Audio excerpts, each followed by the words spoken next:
This is the Hyper E-Ride mountain bike, and I bought it off of Walmart.com for $398, making it one of the cheapest e-bikes you can buy today. But is it any good? I will say if you're already a mountain biker looking for their first e-bike, do not buy this bike. I repeat, do not buy this bike. But I promise this review won't be completely negative, just mostly negative. It's an aluminum hardtail that is clearly too small for me, with an undisclosed amount of travel from this coil fork. Ooh, that's bad. It also features 26-inch wheels, certifying that 26 ain't dead. Just kidding, 26 is dead. It comes standard with V-brakes front and rear. You can squeeze it to the handlebar. It also comes with a Shimano 1x6 twist shift drivetrain. Actually pretty cool to see a 1x on a Walmart bike. You may also notice it comes with internal cable routing.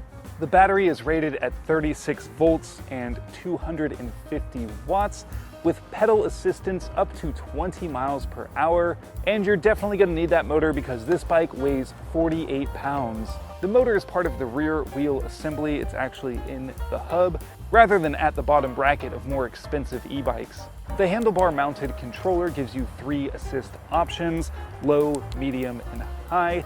And it also has this 6-kilometer walking assist button that'll activate the motor as you're pushing the bike up a steep hill, and you will be doing that quite a bit. It also has battery indicator lights so you can see how much charge is left on your battery. The bike comes with 2 keys so you can lock and unlock the battery from the frame. So you can take the battery inside and charge it there, or you can charge the battery on the bike with this charging port right here. Versatility. The battery takes 4 hours to charge fully, and I decided to test the battery life with a street ride, and the results were actually quite shocking. I was able to ride 32.5 miles with this bike in the high setting the whole time, and that was just over 2 hours of riding. I imagine the battery will degrade over time, and I only got those results because it was brand new, because their own website says it only goes 20 miles or 1 hour on a charge. So I'm very impressed with those results. I don't know if you'll get it every time, but at least when it's brand new, I was able to get 32.5 miles. That pretty much covers all of the specs, so the only thing left to do is to take this bad boy off-road, and that is where things really start to get bad. My first off-road ride on this will be at McAllister Park, which is by far the easiest trail system in San Antonio. While the sound and the feeling of the motor kicking in is intoxicating, everything else about this bike is absolutely terrifying. To me, the motor on this sounds like the supercharger whine from a Dodge Hellcat.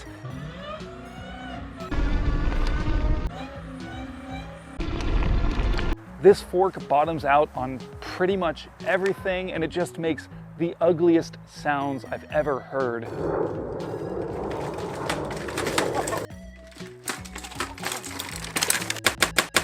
The narrow handlebars and steep head tube angle offer no sense of security as you're going down janky hills. These crank arms are incredibly thin, and I suspect they are made from 1-ply toilet paper. The chain fell off the front chainring at least 3 times. Yeah, well that broke. And even cracked through the chain guard, so I had to remove that on the trail. Alright, well, I'll put this in my backpack. These unbranded tires offer very little traction off-road, but I am pleasantly surprised that I did not pop a tube. Nothing about this bike is good, yet I can't seem to stop laughing. The incredibly low quality of this bike makes the simplest features feel like Red Bull Rampage. And for some reason in my twisted mind, that is exhilarating. This yellow root drop that I've hit a billion times, for example, I'm questioning if I even want to do it today. Despite how awful that drop sounded and felt, the Hyper mostly survived its first off-road ride. So let's take this to a more difficult and chunky trail system, the Leon Creek Greenway. One thing I started to notice as I was riding this bike more is the delay in the motor. Oh, sorry. The motor has a delay when you pedal. You'll start pedaling and the motor won't kick in for about 2 seconds. Oh, you want me to help you? Okay, hold on a second. And then on the flip side, there's a 2-second delay when you stop pedaling and the bike's like, hey, you wanted my help, you're getting it regardless. It's a weird feeling when you stop pedaling to take a sharp corner or something like that, and the bike keeps propelling you forward at a faster speed than you're comfortable going around the corner. Fortunately, the brake levers act as a kill switch and cut off the motor instantly, but as you start pedaling out of that corner, you have to wait for the motor to kick back in. With all that in mind, it's pretty difficult to find any kind of flow or consistency when riding trails on this bike. Climbing wasn't as great as I had hoped either on this bike.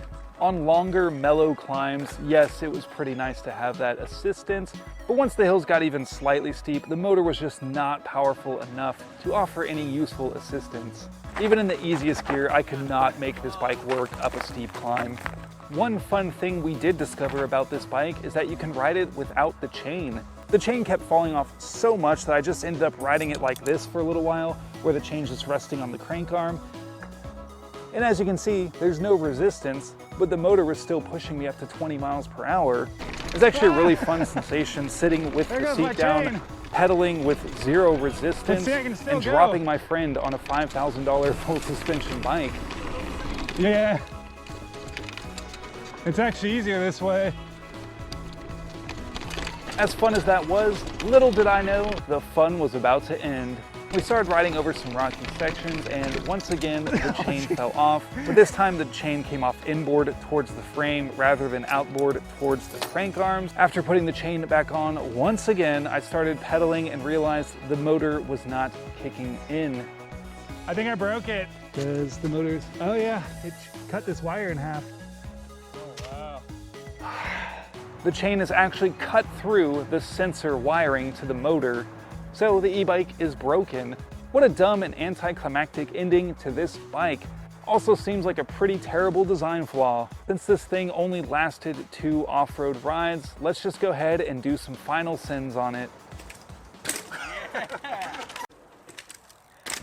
And while this bike broke on a stupid and boring note, I'm actually kind of grateful that it did. I was originally going to take this to progressively harder trails and find the bike's breaking point, but I probably would have ended up hurting myself in the process. So after 2 rides on fairly easy trails, let's go ahead and assess the damage.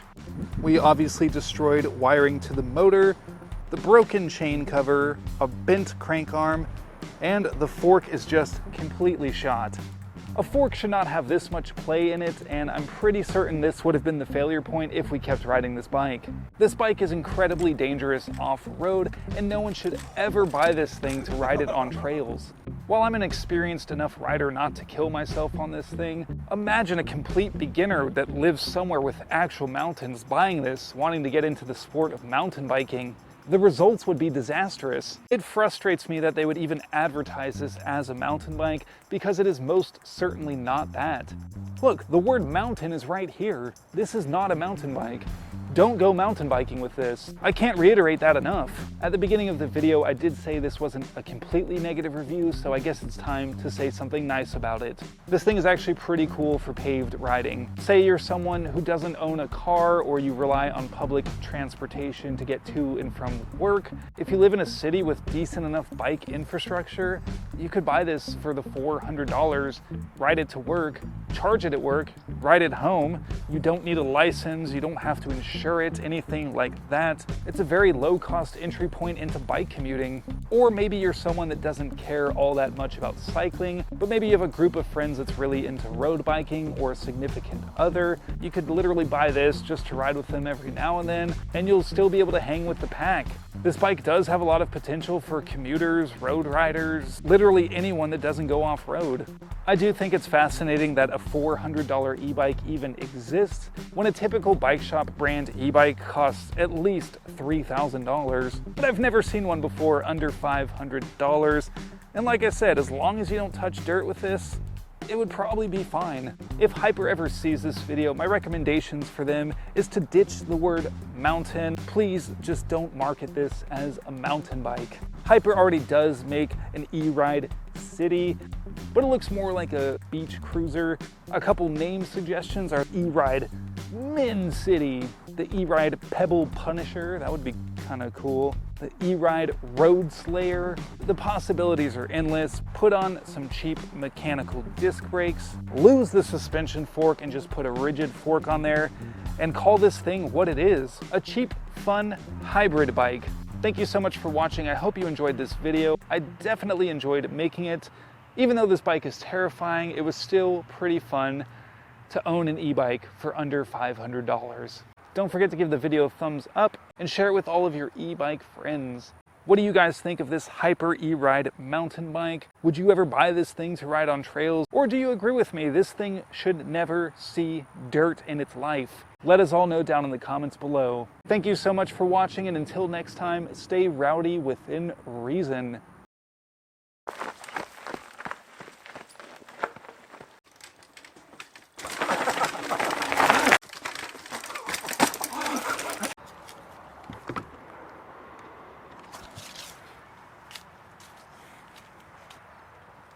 I don't know where that music's coming from. Where's that coming from? There's the little street vendors across the street. That's where that music's coming from. Sorry. Thank you so much. So loud. Thank you so much. Wait for it. You gotta wait for the brakes in traffic. All right, it's slowed down.